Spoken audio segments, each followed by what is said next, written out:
spreading public acceptance, and how consistently the public can adhere to the many complementary prevention strategies like masks and hand washing and distancing to limit the spread of the virus.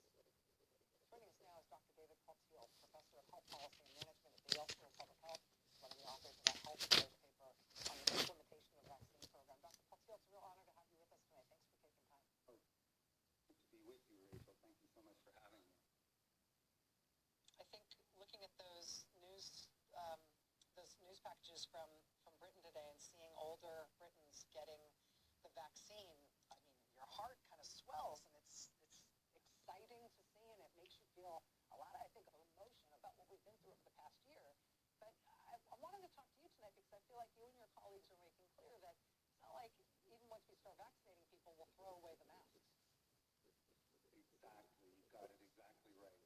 An effective vaccine is very good news indeed, and there is reason for celebration. But a very common adage among people in the vaccine world is that vaccines don't save lives. Vaccination. So Dr. David Paltiel is really the person who's been recognized authority, and his day job is a Yale medicine professor.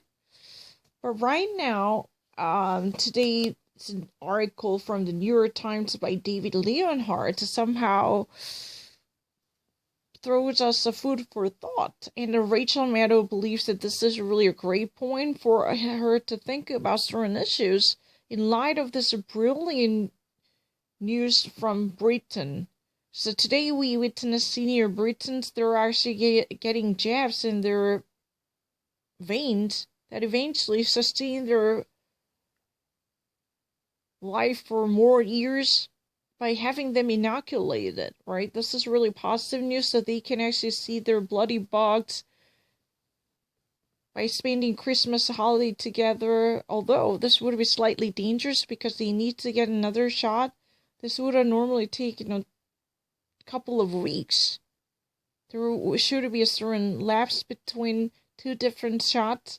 So normally doctors discourage them from having immediate contact before the two shots fully injected. But anyway, this article clearly indicated that the arrival of the vaccine would not mean the end of the disaster. This type of accurate analysis is supported by many of authoritative voices in infectious disease medicine.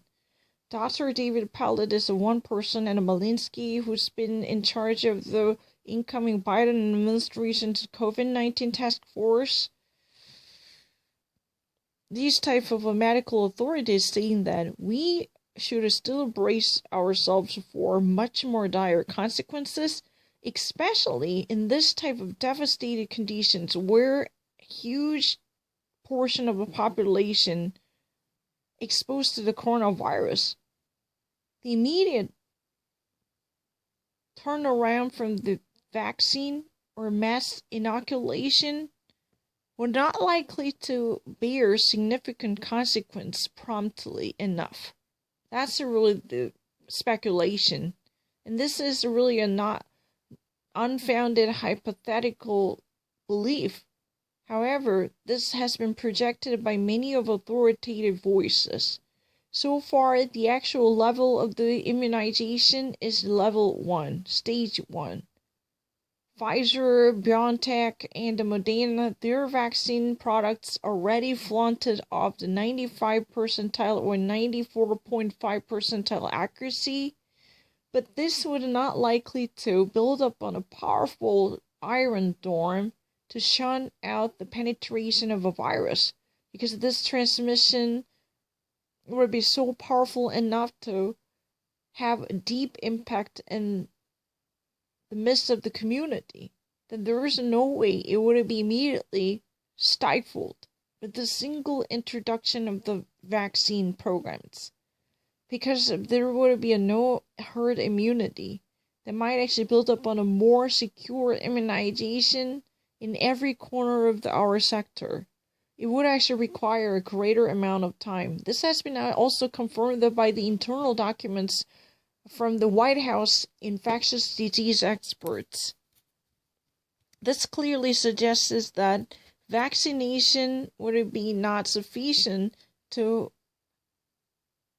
put a seal or lead on the mass expansion of the coronavirus, because the coronavirus has been deeply entrenched in American society. It's still raging like a crazy bull to have a significant influence over the majority of the population. That's really the reason we would not see immediate change by simple adoption of the vaccination starting from next week possibly, because even top tier of the most urgent patients would be vaccinated. This would not reduce any chances of people being hospitalized. So still, we're going to be charged with massive hospitalizations or illness and complications and more infections coming from the coronavirus. Even after first several weeks of the vaccination, if you ever want to witness this immediate change that might actually testify the efficacy of the corona vaccine, then we'd better have a patience to wait until the late spring or even early summer. These are really likely the period we are starting to experience real changes. By that time, we will have witnessed any type of change induced by the vaccination by immunizing significant portion of the population, because the United States is so heavily influenced by the almost indiscriminatory penetration of the coronavirus. This type of influence would be so powerful, so we need to have a forbearance before we would truly be able to attest to the very efficacy of the coronavirus, saving lives and rescuing people. So before that, we need to be so obedient by being in compliance with all the regulations and complementary rules we were supposed to follow throughout this pandemic crisis, wearing masks and minding personal hygiene and washing our hands frequently and using a hand disinfectant or sanitizing substance to kill off the virus on the surface. These type of complementary and subsidiary efforts should never be suspended. And Dr. Polinsky also confirmed that this is really a cause for celebration, because we finally witnessed the brilliance of humanity for substantial consequence. So we actually witnessed the advent of a vaccine. This is really a great moment to celebrate the brilliance of humanity, for sure. However, this would never justify all the suspension of the preventive measures taken by us so far. We must wear masks. We must wash our hands frequently. We must not commingle with other people without keeping social distance. This type of argument is so convincing right now, because there is an internal document released by the White House infectious disease professionals who clearly sided with this type of cautionary tales, saying that we must follow all the guidelines until we would have majority of the population securely vaccinated to stifle the raging bull of a coronavirus. Unless there would be a significant evidence to back up this type of scientific evidence, secure enough to clearly handicap the communication of a virus as fully as possible, we can never loosen our grips on the coronavirus preventive measures.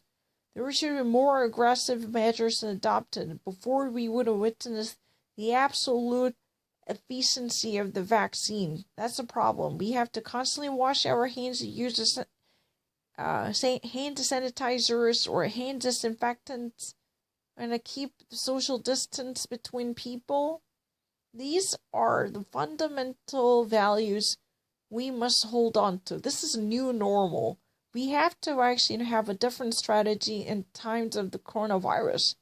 These are a part of our new normal, and we must always get accustomed to these type of rules as a part of a virtue for keeping our communities safe and secure, so the rest of people around us would not actually get ill because of my misconduct or irresponsibility. This is really about the communal obligation. People minding their personal hygiene is no longer the personal virtue. It's a public value. By doing so, we can actually protect other people who could even die from this simple communication. Think about it. This communicable disease is very dangerous to victimize senior members in our society.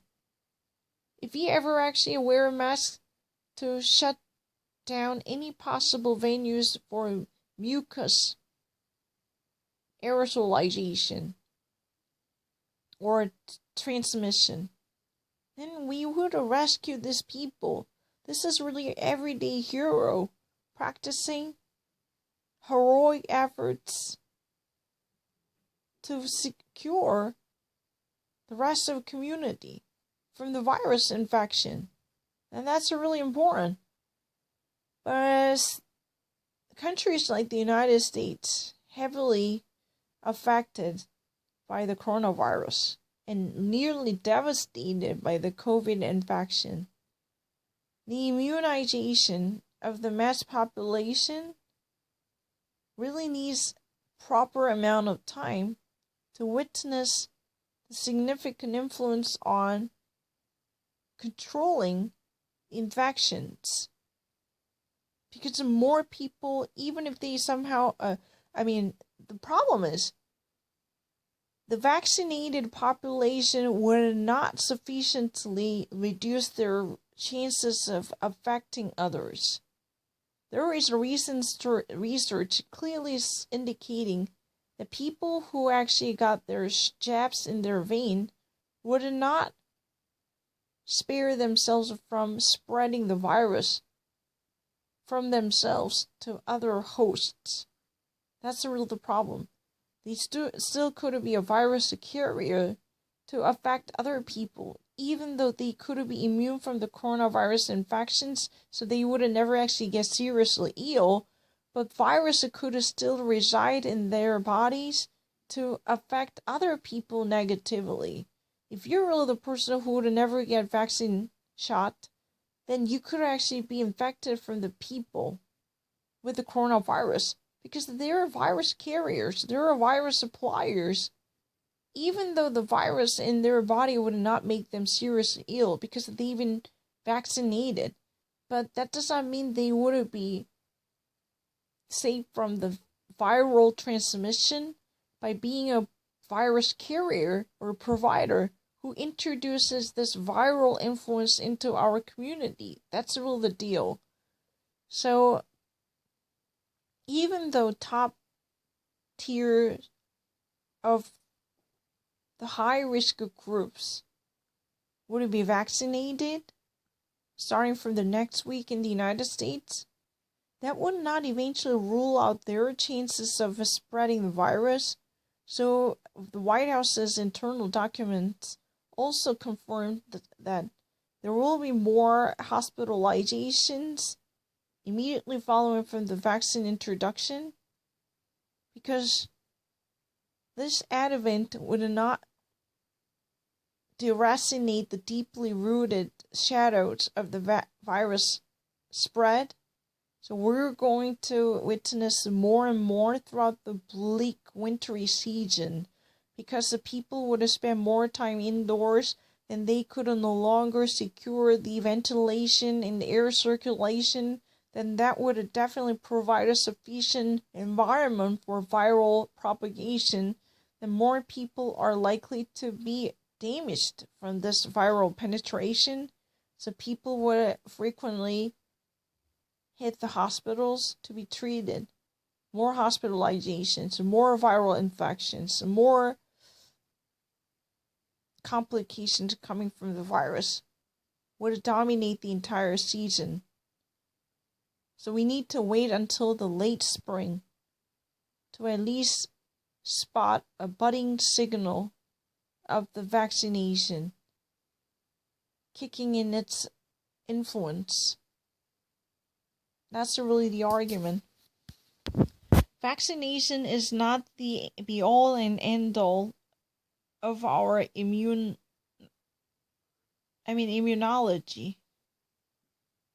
expertise. Because this is the one measure to have people readied in a fight against coronavirus. This can never be the end result and end goal.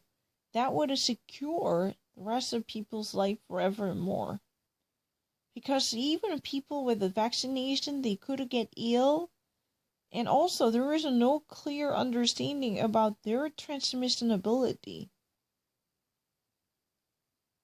These immunized population would still live their life as normally as possible. Then they could affect other people by carrying virus inside their bodies. So they would actually be a powerful super spreaders because they believe they were safe, but they actually acted so normally. That's really the reason public health officials demand that those inoculated must carry masks and to keep distance away from people, even though they would never get seriously ill. That does not mean they would be eliminated from chances of a virus spread. They're very dangerous because once they are inoculated from the virus penetration, the virus would actually reside in their body in the form of the benign entities. That means these active or dormant virus could exercise its power by being transmitted from this body to others. So other unknown targets, especially without immune system protected by additional immunization, could fall prey to this type of virus coming from the vaccinated population. There should be increased number of people to cover mass majority of population. Otherwise, the portion of a population or high-risk demographic groups being vaccinated or inoculated would not be enough. Simply, they're being exempted from any type of complications or severity of a viral illness. That wouldn't be still a welcoming news. However, that's not enough to justify their exemption from civic duties to wear masks or keeping social distancing. Why? Because they are still very vulnerable to spreading viral disease from their bodies to others. Because they could be a host to provide a refuge for a benign form of virus. But these type of tamed nature of a virus was simply acquired because of the vaccination. Then once the virus meets any host with no proper immune system toughened up from the vaccination, then they would go crazy. Those viruses would thrive once they actually camouflage their nature because of the immunization from a certain vaccinated person. Once they would actually make their progress by jumping off from this person to another non-immunized bodies, then they would exercise their malignant force to completely dominate this person's health. That's very palpable.